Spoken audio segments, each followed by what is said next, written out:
when I grew up, I mean, women were to the fore of my community. They were the activists in my community.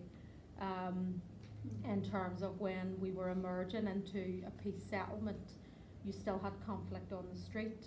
You had communities that sat side by side that seen each other as enemies. They didn't know each other.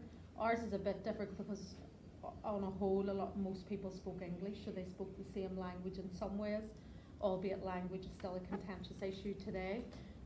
But there would have been arm-to-arm fighting, and it would have been a lot of women from the communities, from the grassroots, that it was their children, you know, that were being impacted, or it was their nephews or their family members, and it would have been women that would have went out into the middle of the riot to try and separate the warring factions, and there would have been a lot of that work done.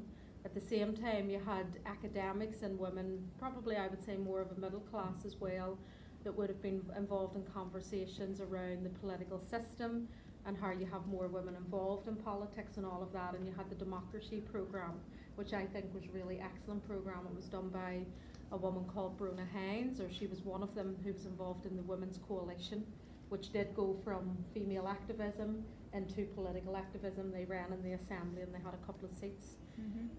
Unfortunately, it didn't last. There's no longer a women's, but they ran a programme called Democracy, and that was about engaging individual political parties and saying how, recognising that there wasn't enough women getting into politics and getting into positions of influence. Did you have